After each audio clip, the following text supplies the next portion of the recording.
देखिए पिछला क्लास में हम लोग किए थे गॉस थ्योरम ख़त्म किए थे।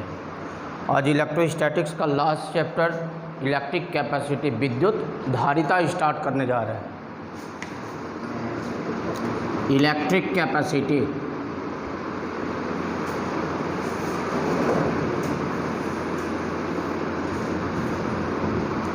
विद्युत धारिता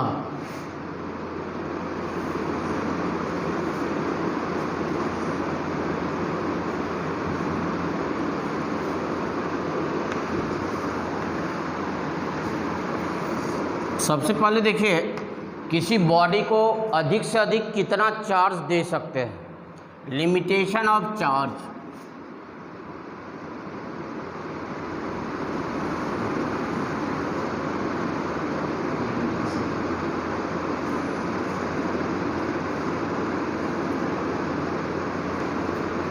मान लेते हैं कोई कंडक्टर है, इस पर नेट चार्ज 0 है। नेट चार्ज 0 का मतलब है जितना धन आवेश है उतना ही क्या है ऋण आवेश है, तो टोटल चार्ज का वैल्यू क्या हो गया 0 हो गया। यानी मान लेते हैं इस पर कोई चार्ज देते हैं,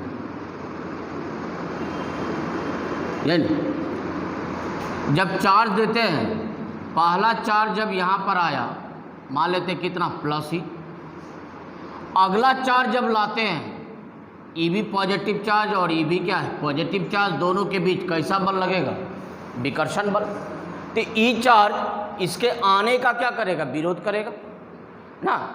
आने का विरोध करने का मतलब है कि जैसे इधर आ रहा है तो इलेक्ट्रिक फील्ड का डायरेक्शन किधर है विपरीत दिशा में, उसके अगेंस्ट वर्क करके इसको कहाँ ला रहे हैं कंडक्टर पर ला रहे हैं, यही ना। अब देखिए तो जैसे ही चार्ज किए मान लेते हैं कितना चार्ज इस पर दिए Q, इसके चारों ओर कैसा आवेश होगा पॉजिटिव चार्ज।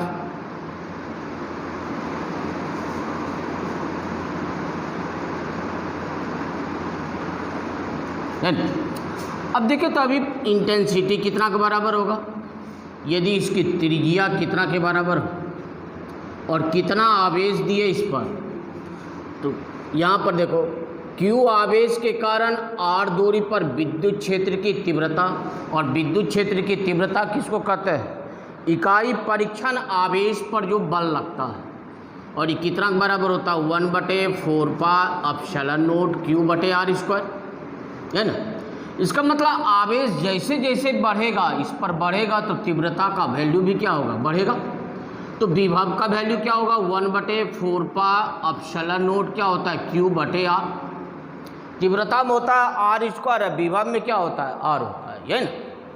अब देखो जैसे ही चार्ज को लाते हैं तो यहाँ पर जो चार्ज है इसके गति का क्या करता है विरोध करता है, उसके विपरीत लाते हैं तो कितना वर्क करना पड़ता है। ये देखिए इकाई परीक्षण आवेश पर जो बल लगता है उसको तीव्रता कहते हैं, लेकिन लाए कितना आवेश को Q आवेश पर कितना बल लगेगा Q × E।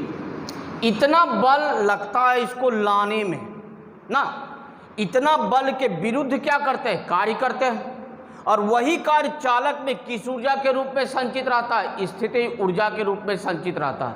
इसका मतलब जैसे जैसे आवेश चालक पर आता है इसके विभव का मान क्या होता है बढ़ता जाता है ना। विभव बढ़ने का मतलब है जैसे यहाँ पर देखो मान लेते कोई टंकी है,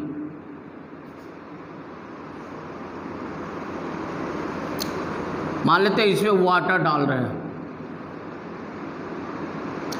तो जैसे जैसे वाटर इसमें डालते जा रहे हो इसका हाइट क्या हो रहा है बढ़ रहा है, देख रहे हो। मान लेते 10 सेंटीमीटर वाटर डालिए, इसका पोटेंशियल एनर्जी होता कितना है mgh। इसका मतलब जैसे जैसे लिक्विड का हाइट बढ़ता गया पोटेंशियल एनर्जी भी क्या हो गया बढ़ता चला गया। फिर अगला अगर 10 सेंटीमीटर डालते हैं तो उतना ही पोटेंशियल बढ़ता है जितना पोटेंशियल एनर्जी पहले बढ़ा था।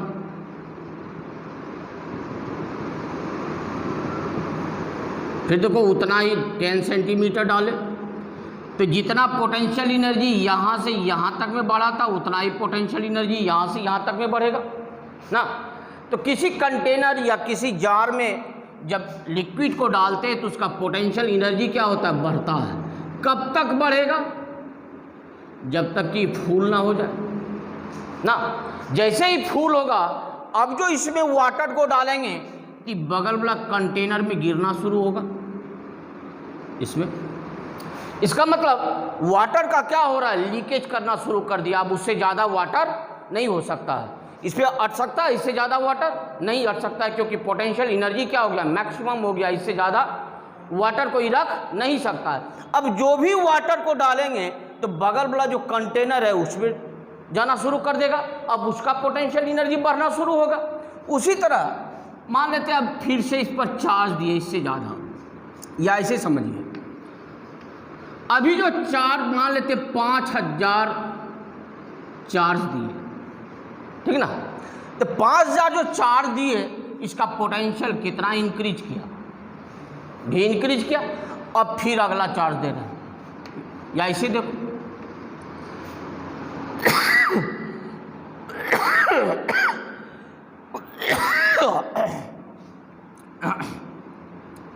तो जैसे जैसे आवेश इस पर डालते हैं पोटेंशियल का वैल्यू क्या होता है, बढ़ते जाता है। जैसे ही चार्ज दिए कि यहाँ पर चार्ज का घनत्व क्या हो गया, बढ़ गया। चार्ज डेंसिटी क्या हो गया, अधिक हो गया। चार्ज डेंसिटी अधिक होने का मतलब है कि यहाँ पर दो चार्ज के बीच का सेपरेशन क्या है, बहुत कम है ना। अभी मान लेते 5000 चार्ज दिए, कितना पोटेंशियल बढ़ा, भी।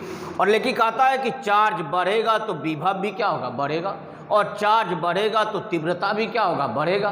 यही कह रहा है। इसका मतलब शुरू में जो चार्ज दिए, शुरू में कोई पोटेंशियल नहीं था। शुरू में पोटेंशियल का वैल्यू जब नेट चार्ज का मान 0 था तो पोटेंशियल का मान भी क्या था, 0 था। पहला चार्ज जब लाए तो कोई विरोध नहीं हुआ। दूसरा चार्ज जब लाए तो पहला चार्ज दूसरे के गति का क्या किया, विरोध किया। अब क्या वो चार्ज हो गया तू, फिर जो अगला चार्ज लाएंगे उस पर दो चार्ज मिलकर फोर्स लगा रहा। इसका मतलब जैसे जैसे चार्ज बढ़ते जाएगा वैसे वैसे Q का वैल्यू बढ़ेगा, Q का वैल्यू बढ़ेगा तो फोर्स भी क्या होगा, बढ़ेगा। इसका मतलब ज़्यादा चार्ज जब यहाँ पर जमा हो जाता है उसके बाद जो चार्ज लाते हैं उसको लाने के लिए ज़्यादा वर्क करना पड़ जाता है, क्योंकि चार्ज का वैल्यू बढ़ता है तो फोर्स भी क्या होता है, बढ़ते चला जाता है। अब इसके चारों ओर एयर क्या होता है, इंसुलेटर होता है, बैड कंडक्टर होता है, उससे चार्ज का फ्लो नहीं होता। तो मान लेते हैं यहाँ एयर का मॉलिक्यूल है, तो न्यूक्लियस है, इसके अंदर पॉजिटिव चार्ज होगा और इसके बाहर क्या होगा, नेगेटिव चार्ज होगा। अब एक चार्ज और दिए तो टोटल चार्ज कितना हो गया, इतना हो गया। अब कहता है इलेक्ट्रॉन किसके साथ जाएगा, इस चार्ज के साथ जाएगा या यहाँ पॉजिटिव है उसके साथ रहेगा। नहीं, पहला बात है, कहता है जो फोर्स ज़्यादा लगाएगा उधर चला जाएगा ना। तो फोर्स ज़्यादा कौन लगा रहा है, ये लगा रहा है। इसका मतलब एक प्रोटॉन एक इलेक्ट्रॉन को खींचकर क्या करेगा, न्यूट्रलाइज कर देगा। एक पॉजिटिव चार्ज एक नेगेटिव चार्ज को अपनी ओर खींचकर क्या करेगा, उदासीन कर देगा। अब यहाँ पर देखो, इससे एक इलेक्ट्रॉन को ले लिया, यानी कोई भी परमाणु क्या होता है, उदासीन होता है। जितना ऋण आवेश होता है उतना ही धन आवेश। तो जैसे ही एक इलेक्ट्रॉन को खींचा एक प्रोटॉन बढ़ गया, पॉजिटिव चार्ज बढ़ गया, तो इस पर चार्ज कितना हो गया, प्लस। इलेक्ट्रॉन को जैसे ही अपनी ओर आकर्षित करके उदासीन करता है उतना धनावेश उत्पन्न हुआ, 1। अब यहाँ पर देखो, एक इलेक्ट्रॉन को उदासीन करने में एक पॉजिटिव चार्ज क्या हो गया, खत्म हो गया। अब कितना चार्ज बचा, यहाँ समझो, अब कितना बचा, एक तो इसको उदासीन करने में खत्म हो गया, तो चार्ज तो उतना ही बचना रहा। दिए आवेश किस पर दिए, चालक पर, लेकिन चालक का आवेश नहीं बढ़ा। बढ़ा किसका, इसके सराउंडिंग का, सराउंडिंग मतलब चारों आवेश दे रहे हैं चालक पर, बढ़ता किसका है? सराउंडिंग का। वो यहाँ पानी डाल रहे हैं इस कंटेनर में, बढ़ता किसका है? उसका। अब जो ये फूल हो गया तो लिक्विड कहाँ जाएगा? बगल वाला कंटेनर में गिरेगा। अब मान लेते फिर एक चार्ज दिए, अब चार्ज कितना हो गया? 5001। फिर जो एक चार्ज बढ़ा तो फोर्स भी बढ़ा। जैसे ही फोर्स बढ़ा तो एयर के अगले मॉलिक्यूल से एक इलेक्ट्रॉन को खींचकर क्या करेगा? उदासीन कर देगा। तो एक इलेक्ट्रॉन को उदासीन कौन किया? एक पॉजिटिव चार्ज किया। तो इसका एक पॉजिटिव चार्ज तो घट गया ना। और जैसे ही एक इलेक्ट्रॉन इसमें घटा, इसमें प्लस चार्ज की संख्या बढ़। पहले इस पर कोई चार्ज नहीं था, क्योंकि जितना ऋण आवेश था उतना ही क्या था। और जैसे ही एक ऋण आवेश को खींच लिया तो इसमें बचा क्या? ज्यादा क्या हो गया? Positive charge. कितना ज्यादा? तो जितना ज्यादा उतना प्लस चार्ज इस पर, यही ना। अब देखो फिर जब उदासीन हुआ, एक पॉजिटिव चार्ज इसका घट गया, तो चार्ज बचा कितना? चार्ज दे रहे इस कंडक्टर पर, लेकिन बढ़ रहा है कहाँ चार्ज? सराउंडिंग का, कंडक्टर का। इसका मतलब है कि इससे ज्यादा चार्ज को एक्सेप्ट नहीं कर सकता है। तो कह सकते हो कि जब इसके चारों ओर का मीडियम जब एयर है, एयर जब इंसुलेटर है, बैड कंडक्टर है, उससे आवेश का प्रवाह नहीं होता है। तब कह सकते हो कि एयर का मॉलिक्यूल क्या हो गया? आयनाइज कर गया। उसका क्या हुआ? आयनीकृत हुआ, प्लस और माइनस में। यहां आयनाइजेशन हो गया, आयोनाइजेशन, आयनीकरण हो गया। आयनीकरण कब हुआ? जब इंसुलेटर का इंसुलेशन क्या हो गया? टूट गया, ब्रेक कर गया, तब ना वो आयनाइज कर गया। तो कहता है इंसुलेशन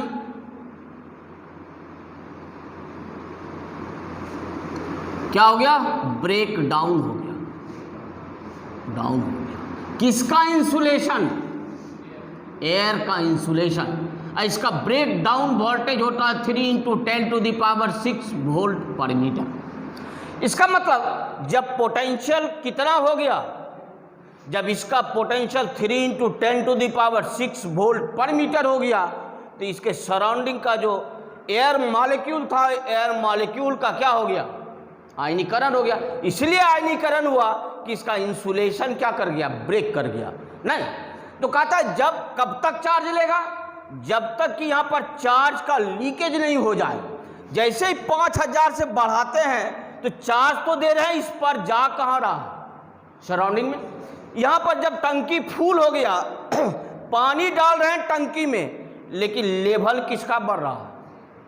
बगल वाला का बढ़ रहा है। उसी तरह से 5000 से जैसे ही चार्ज देना शुरू किए तो चार्ज इस कंडक्टर का नहीं बढ़ रहा है, चार्ज इसके सराउंडिंग का बढ़ रहा है। सराउंडिंग में क्या है? एयर मॉलिक्यूल है, उस पर चार्ज क्या हो रहा है? बढ़ते चला जा रहा है। तो कहता है कोई भी बॉडी या कोई भी कंडक्टर कब तक चार्ज ले सकता है? जब तक कि इसके सराउंडिंग का मॉलिक्यूल का आयनीकरण ना हो जाए।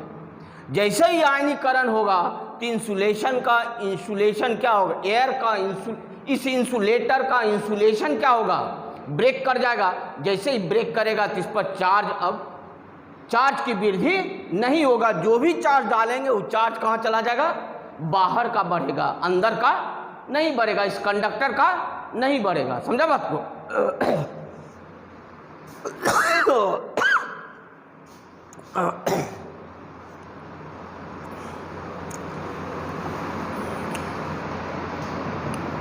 इसमें लिखाना नहीं था कुछ, इसको समझाना था केवल।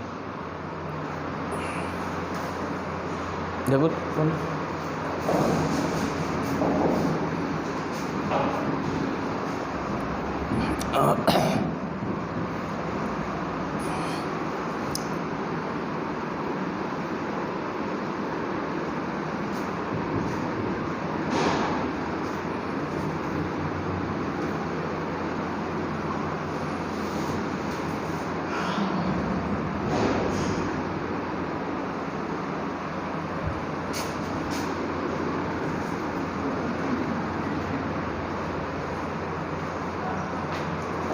अब देखो कैपेसिटी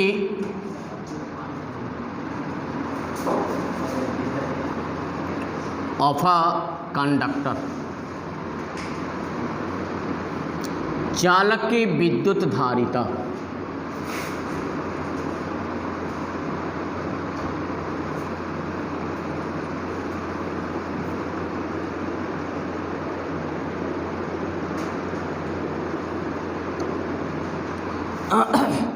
मान लो यही कोई चालक है ना, तो कोई भी कंडक्टर जो होता है उदासीन होता है, उस पर जितना पॉजिटिव चार्ज रहता है उतना ही नेगेटिव चार्ज होता है। इसका मतलब नेट चार्ज का वैल्यू क्या होगा, जितना धन उतना ही ऋण, जीरो ना। जब चार्ज का मान जीरो होगा तो इसका पोटेंशियल का वैल्यू भी क्या होगा, यहीं पर 1/4πε0 Q/r, यानी इसका पोटेंशियल का वैल्यू भी क्या होगा, जीरो होगा। न इसे रेडियस समझ में आता है, इसको सर्कुलर कर दीजिए, लीजिए, कोई दिक्कत। मान लेते हैं इसका रेडियस कितना के बराबर, आर के बराबर, टी बी वैल्यू क्या होगा, जीरो। इस पर इसका पोटेंशियल का वैल्यू क्या है, जीरो। अब कहता है जब इस पर चार्ज देते हैं, जैसे ही चार्ज दिए तो इसका पोटेंशियल क्या हो गया, बढ़ गया ना। पहला चार्ज जो आया इसके लिए कोई विरोधी बल काम नहीं किया। अब जो अगला चार्ज लाते हैं, ये दोनों धनावेशित है, दोनों के बीच कैसा बल लगेगा, विकर्षण बल। ई आवेश को लाना चाह रहे हैं चालक पर, और ई आवेश इस गति का क्या कर रहा है, विरोध कर रहा है। इसका मतलब बल के विपरीत दिशा में काम कर रहा है, एगेंस्ट काम कर रहा है। वही काम चालक में किस ऊर्जा के रूप में संचित रहता है, स्थितिज ऊर्जा ना। इसका मतलब जैसे ही आवेश को लाते हैं इसका पोटेंशियल का वैल्यू क्या होता है, बढ़ता चला जाता है, यही ना। तो कहता है प्रयोग से देखा गया है कि किसी चालक को आवेशित करने पर उसके विभव का मान क्या होता है, बढ़ता है। मान लेते कितना आवेश दिए इस पर, क्यों आवेश दिए, यानी माना कि, या इसे लिखो, प्रयोग से देखा गया है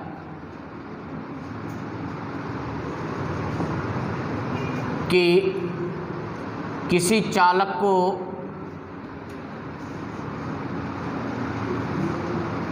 आवेशित करने पर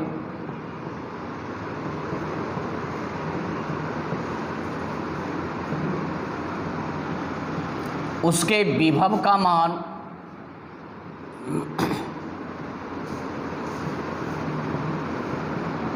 बढ़ता है ना।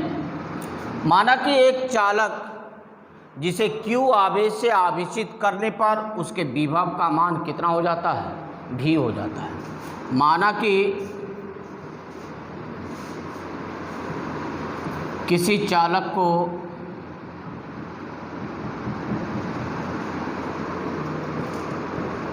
Q आवेश से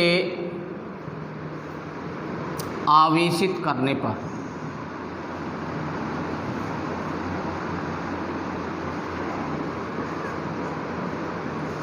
उसके विभव का मान बढ़ता है।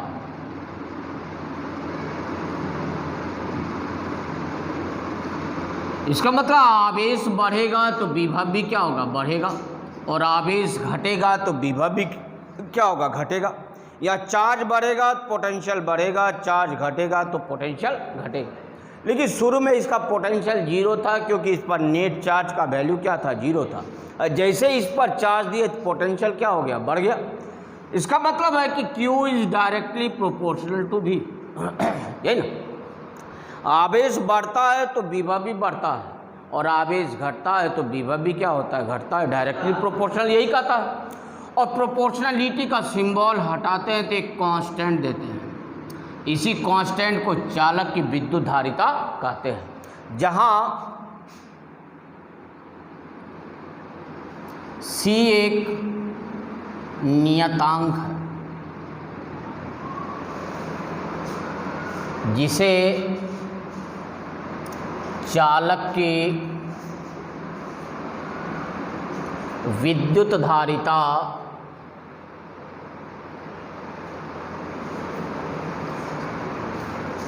कहते हैं।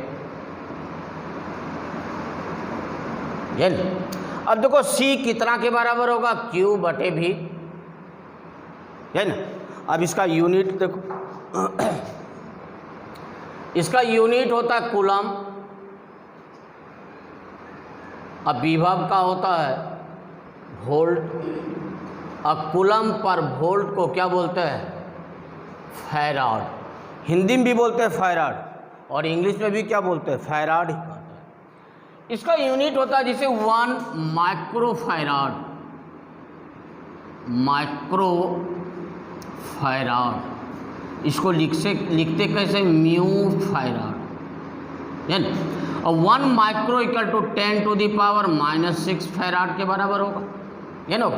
तो कहता है इसका उपयोग कहाँ होता है, तो कहता है इसका उपयोग इलेक्ट्रॉनिक सर्किट में होता है, इलेक्ट्रिकल सर्किट में होता है। इलेक्ट्रिकल सर्किट जैसे फैन चलता है, आपका घर में जो मोटर सब चलता है, उसमें जो कैपेसिटर यूज होता है, उसका कैपेसिटी किस रेंज में रहता है, माइक्रो फैराड के रेंज में होता है। दिस इज यूज्ड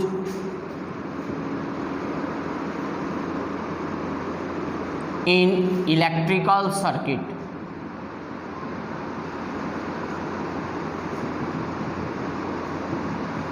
दूसरा एक और होता है पीको फैराड। और 1 पीको ऐसे नहीं, और 1 पीको 10⁻⁻12 फैराड। इसको लिख सकते हो 10⁻⁻6 10⁻⁻6 micro farad, micro farad, pico farad, ये नया। इसका जो यूज होता है इलेक्ट्रॉनिक सर्किट में होता है।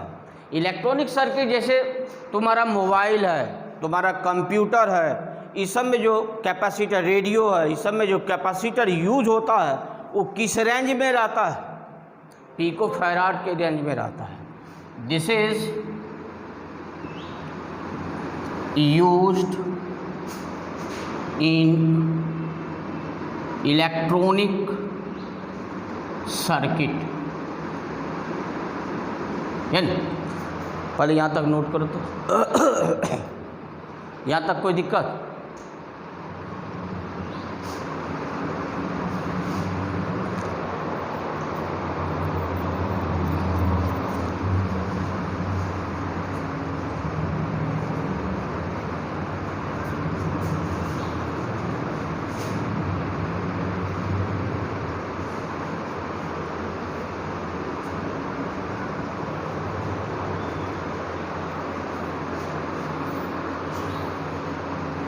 अभी जितने घर में बैठे होंगे सब क्रिकेट खेलने के लिए निकल गए होंगे, क्या जी 4 बजे। वो लोगों से हाल समाचार भी पूछ नहीं पाते, सब लोग एकदम मस्ती में समय गुजार रहा है। ये नहीं समझ रहा है कि एग्ज़ाम जब आएगा तब क्या होगा।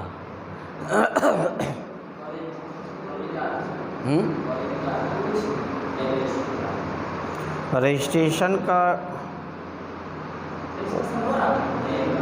पहले एडमिट कार्ड निकालना पड़ेगा।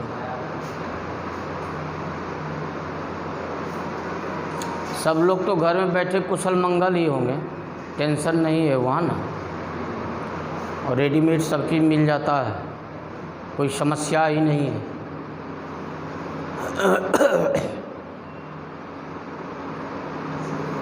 हो गया ही सर।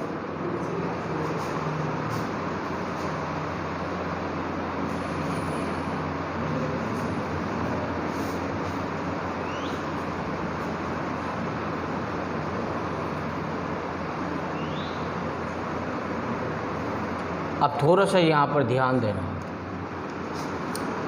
यदि भी कितना के बराबर हो, 1 वोल्ट, देन C कितना के बराबर होगा, Q by V, V equal to N। अब देखो कैपेसिटी कहते किसको है, कहता है यदि किसी चालक में 1 वोल्ट की वृद्धि करने के लिए जो आवेश की आवश्यकता होती है उस चालक की विद्युत धारिता के बराबर होता है, ये ना। अतः किसी चालक के विभव में अगर वोल्ट नहीं भी कहना चाहते हो, इकाई तो कह सकते हो, इकाई वृद्धि करने के लिए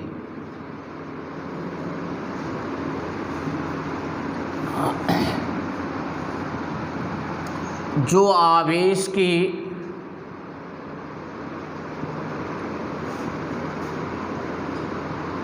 आवश्यकता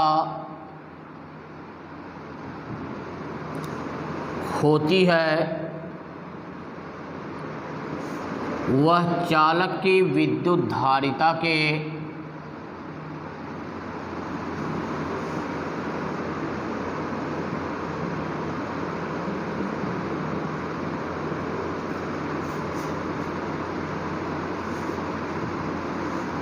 बराबर होता है। यहाँ कोई दिक्कत? अब देखो 1 फैराड किसको कहते हैं,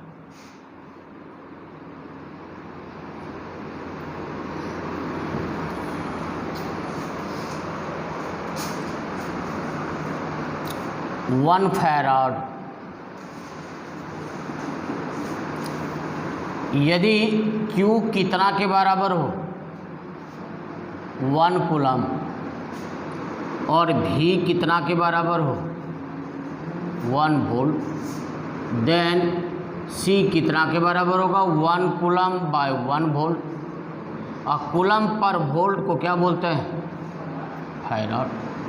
तब देखो 1 फैराड किसको कहेंगे, कहता है यदि किसी चालक पर 1 कूलम आवेश या यदि किसी चालक को 1 कूलम आवेश से आवेशित करने पर उसके विभव में 1 वोल्ट की वृद्धि होता हो तो उस चालक की विद्युत धारिता 1 फैराड के बराबर होता है।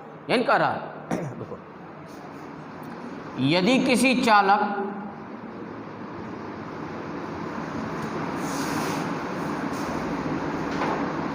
को 1 कूलम आवेश से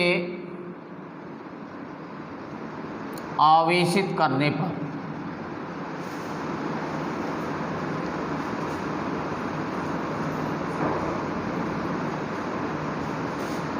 उसके विभव में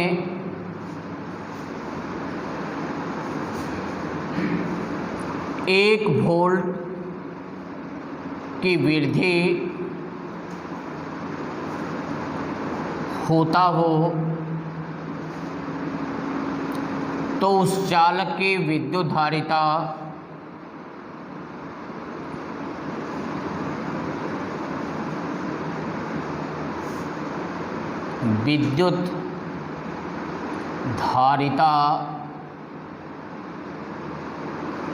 एक कूलाम के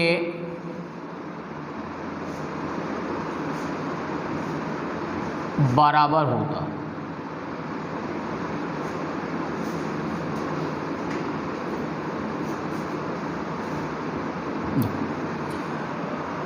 यहां से देखना सी क्यू के बराबर कब होगा, जब विभव में कितना वृद्धि करना होगा, 1 कूलम वृद्धि करना होगा।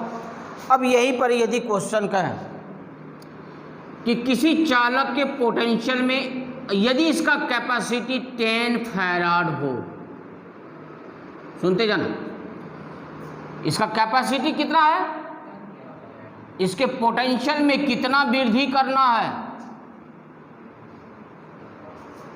तो 1 वोल्ट वृद्धि करने के लिए कितना आवेश देना पड़ेगा, तो 1 वोल्ट वृद्धि करने के लिए कितना आवेश देना पड़ता है, क्यू किसके बराबर, तो कितना, इसका कैपेसिटी कितना 10 फैराड, तो कितना चार्ज देना पड़ेगा 10 कूलम देना पड़ेगा, है ना। तब पोटेंशियल कितना बढ़ेगा, 1 वोल्ट बढ़ेगा।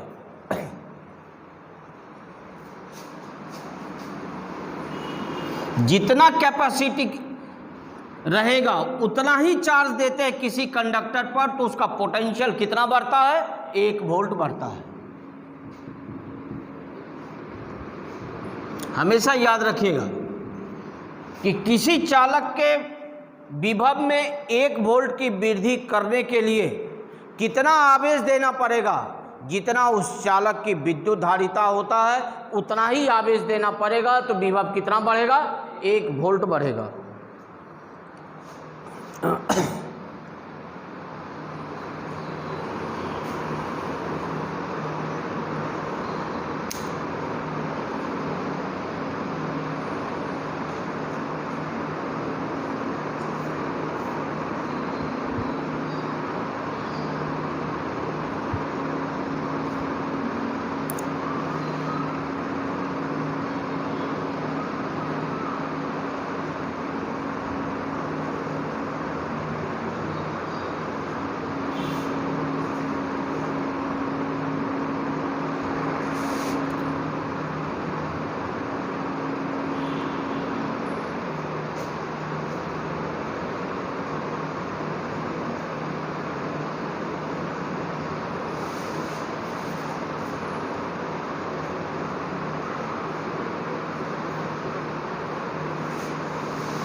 अब देखो capacity of a spherical capacitor,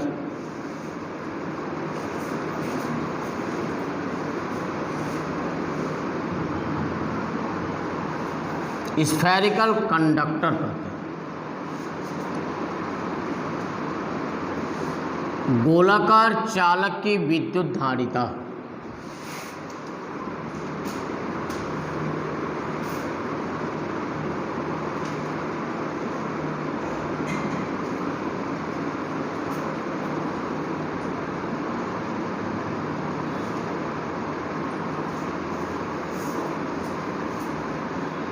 किसी भी चालक का विभव का मान क्या होता है, 0 होता है, क्योंकि उस पर नेट चार्ज क्या होता है, 0 होता है। जब चार्ज उस पर देते हैं तब विभव क्या होता है, बढ़ता है ना। और जब विभव बढ़ेगा तो कैपेसिटी क्या होगा, यहाँ देखो Q बराबर क्या पढ़े हो, C बराबर Q बटे V। जब विभव बढ़ेगा तो कैपेसिटी क्या होगा, घटेगा, है ना।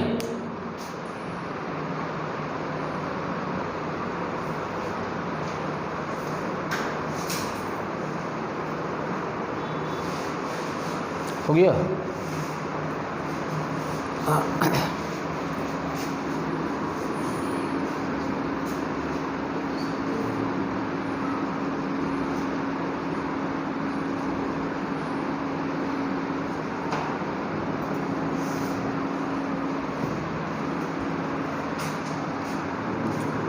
मान लेते यही कोई गोलाकार चालक जिसकी त्रिज्या और इस पर जब Q आवेश देते हैं तो इसका विभव कितना हो जाता है, V हो जाता है। जैसे ही चार्ज देते हैं तो पोटेंशियल क्या होता है, बढ़ता है ना। माना कि एक गोलाकार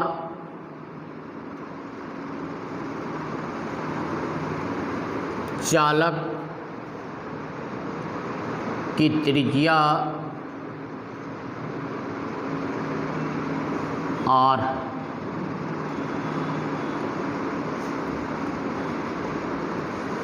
इसे Q आवेश से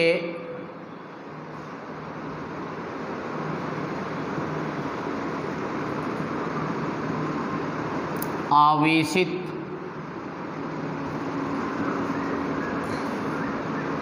करने पर इसके विभव का मान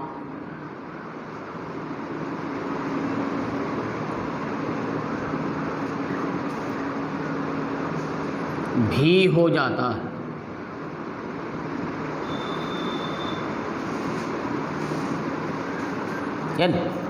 तो कहता है जब चार्ज किसी कंडक्टर पर देते हैं वो समान रूप से क्या हो जाता है, फैल जाता है, समान रूप से वितरित हो जाता है। लेकिन आपको ये भी बताए थे जब नॉन कंडक्टर या इंसुलेटर पर देते हैं, बैट कंडक्टर पर देते हैं, जहाँ पर चार्ज देते हैं वहीं पर क्या होता है, स्थिर रह जाता है। लेकिन चालक पर जब चालक को जब आवेशित करते हैं तो समान रूप से क्या हो जाता है, वितरित हो जाता है, बंटवारा जो करता है वो समान रूप से करता है। तो कहता है कि यहाँ पर देखो टोटल चार्ज को कहाँ केंद्रित माना जाता है, केंद्र पर ना, और इस केंद्र से इस गोले के सतह के प्रत्येक बिंदु का दूरी क्या है, समान है। इसका मतलब इस गोले के सतह के प्रत्येक बिंदु पर विभव का भी मान क्या होगा, समान होगा। तो कह सकते हैं कि गोला का सतह कैसा होता है, समविभवी होता है, इक्विपोटेंशियल सरफेस होता है, क्योंकि इसके सतह के प्रत्येक बिंदु पर विभव का मान क्या होता है, समान होता है ना। क्योंकि गोले के सतह के प्रत्येक बिंदु पर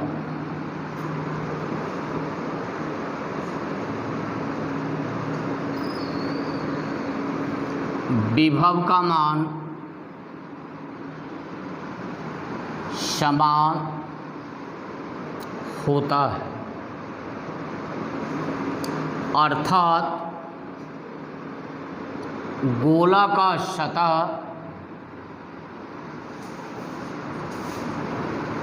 कैसा होता है, समविभवी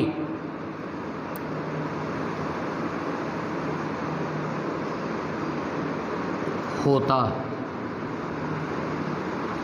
अतः इसके सतह के प्रत्येक बिंदु पर या सतह पर विद्युत विभव, अतः Q आवेश के कारण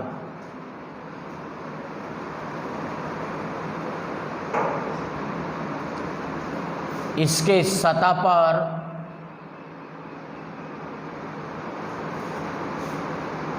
विद्युत विभव, याद करो तो यहाँ पर Q चार्ज इससे R दूरी पर P पॉइंट है जहाँ पर विभव निकालना है, और विभव का परिभाषा कहता है इकाई परीक्षण आवेश को अनंत से विद्युत क्षेत्र के किसी बिंदु तक लाने में जो कार्य करना पड़ता है उसे विद्युत विभव। हमको किस बिंदु पर विभव निकालना है, तो इकाई परीक्षण आवेश को अनंत से कहाँ लाना पड़ेगा, P पॉइंट पर। और ये कार्य आया था 1/4 पाई ε0 Q/R, है ना।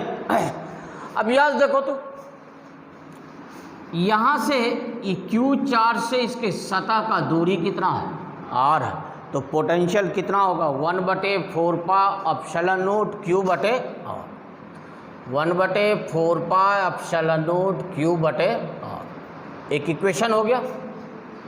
यदि इसकी विद्युत धारिता का मान C हो, यदि इस चालक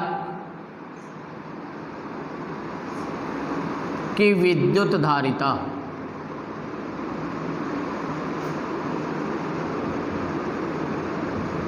का मान कितना हो,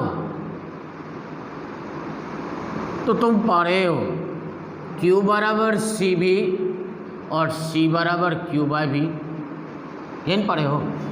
कितना आवेश दिया Q, इसका विभव कितना बढ़ा Q/R, EQ और EQ कैंसिल, तो C बराबर 4 पाई ε0 गुना R। यही गोलाकार चालक की विद्युत धारिता का मान निकला। कब, जब इसके चारों ओर का माध्यम क्या है, हवा है। अब कहता है यदि इसके चारों ओर का माध्यम हवा नहीं हो, यदि हवा को छोड़कर कोई दूसरा माध्यम हो, यदि हवा या निर्वात को छोड़कर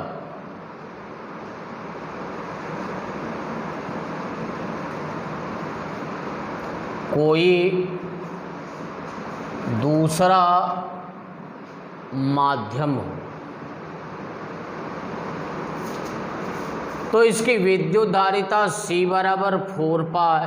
अगर दूसरा मीडियम होगा तो याद एप्सिलॉन नोट की जगह पर क्या देंगे, एप्सिलॉन इंटू क्या R, और एप्सिलॉन बराबर पढ़े हो epsilon note into epsilon R into क्या R। अब कहता है हवा या निर्वात को छोड़कर किसी माध्यम की सापेक्षिक विद्युतशीलता का मान हमेशा 1 से क्या होता है, बड़ा। इसका मतलब इसके चारों ओर का माध्यम अगर हवा नहीं रहेगा, कोई दूसरा माध्यम होगा तो उसके लिए एप्सिलॉन R का वैल्यू तो 1 से बड़ा होगा। और जैसे ही रिलेटिव परमिटिविटी या डाइलेक्ट्रिक कांस्टेंट का वैल्यू अगर चेंज करता है तो उसका कैपेसिटी भी क्या करेगा, चेंज करेगा। दूसरा कहता है कि यदि इसका रेडियस जितना अधिक होगा उसकी विद्युत धारिता भी क्या होगा, अधिक होगा। तो पूछ सकता है कि किसी चालक की विद्युत धारिता किन किन बातों पर निर्भर करता है। तो कहता है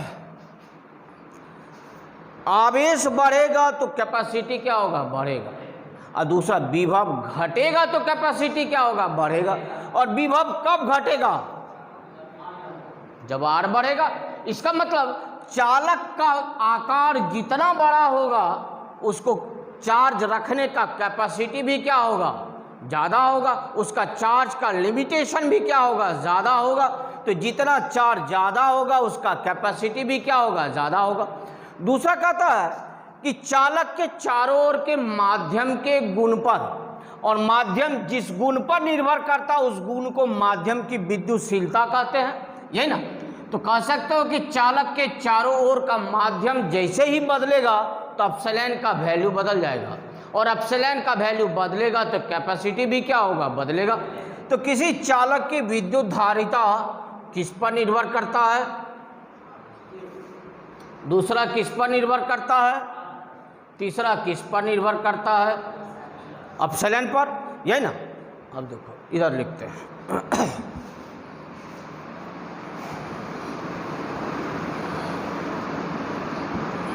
और चीज आएगा, आगे आएगा। किसी चालक के आकार पर भी नहीं, चालक के प्रकार पर भी निर्भर करता है किस तरह का चालक है, गोलाकार चालक है या बेलनाकार चालक है या समांतर प्लेट है, ठीक ना। दूसरा कहता है किसी चालक के समीप जब दूसरे चालक को लाते हैं तो उसके कारण भी कैपेसिटी क्या होता है, बढ़ता है। हम लोग आगे पढ़ेंगे उसका चर्चा आगे करेंगे। किसी चालक की विद्युत धारिता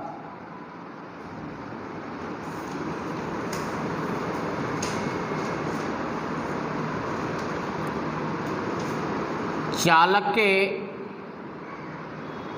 सतह के क्षेत्रफल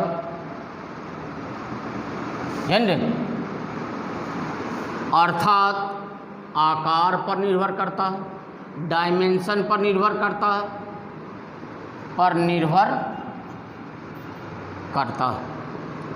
अब कहता है क्षेत्रफल, जैसे गोलाकार चालक है इसका क्षेत्रफल कितना होता है, गोला का कितना होता है 4 पाई।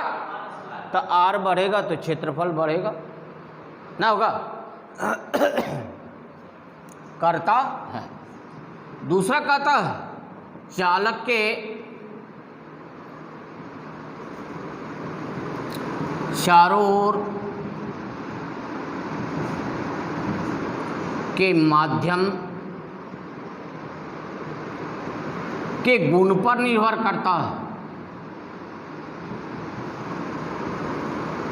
माध्यम जिस गुण पर निर्भर करता है उस गुण को माध्यम की विद्युतशीलता कहते हैं, परमिटिविटी कहते हैं। खोल दो। है ना। अब कहता है उस गोलाकार चालक की विद्युत धारिता ज्ञात करें जिसकी त्रिज्या कितना मीटर हो, 1 मीटर हो, है ना। हो गया इधर।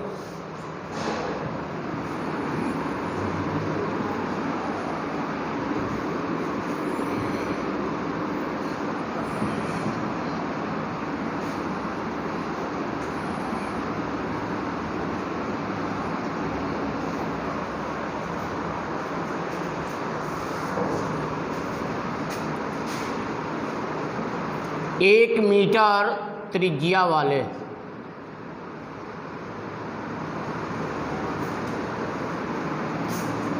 Of radius 1 metre.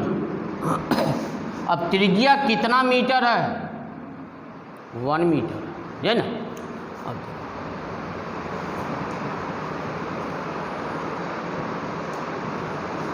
कहीं दिक्कत भी हो रहा है, हाँ।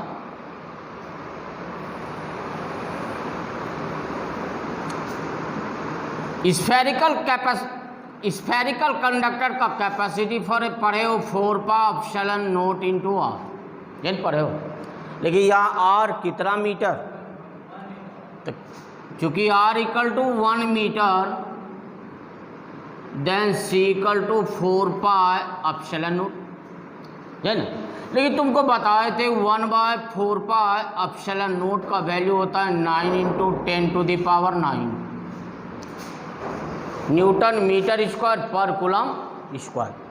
तब देखो तो यहाँ पर इसको जब ऊपर ले जाओगे तो इसको किधर लाओगे, तो सी का वैल्यू कितना के बराबर होगा, 9 गुना 10⁻।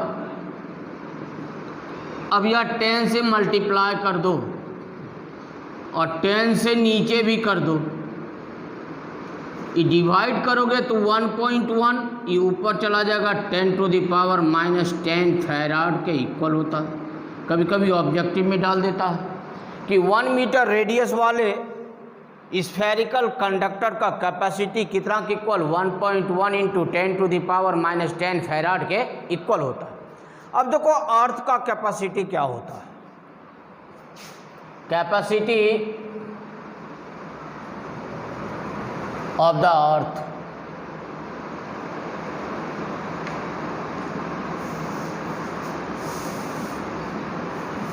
इलेक्ट्रिक कैपेसिटी, कैपेसिटी का मतलब क्या है, इलेक्ट्रिक कैपेसिटी, यही अर्थ है। ये भी तो स्फेरिकल होता है जिसका रेडियस होता है 6400 किलोमीटर, ये होता है। और गोलाकार चालक की विद्युत धारिता होता है 4 pi epsilon not into R. यहाँ आर कितना के बराबर है, अब यहाँ पर देखो 4 पाई एप्सिलॉन नॉट का वैल्यू कितना, यहाँ से देखो 1/4 pi epsilon not equal to, ये सब रटे नहीं हो तुम लोग, तो 4 पाई एप्सिलॉन नॉट का वैल्यू ये क्या होगा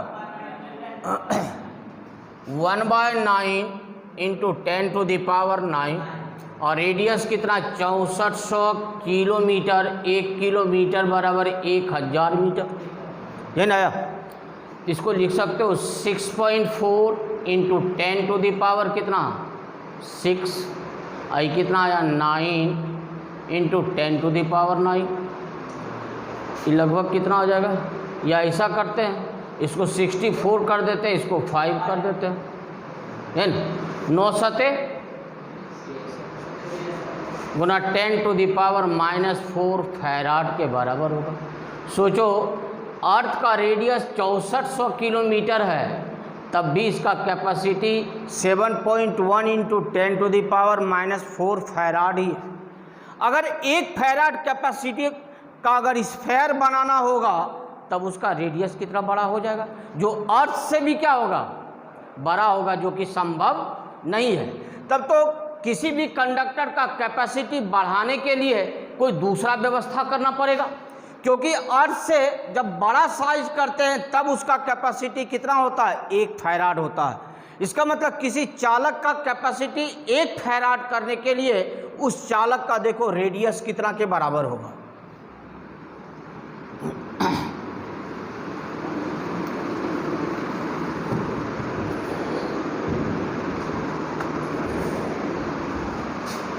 यदि c कितना के बराबर हो तब देखो तो r का वैल्यू क्या होगा, यही पूछ रहा। क्यू c इक्वल टू क्या पढ़े हो,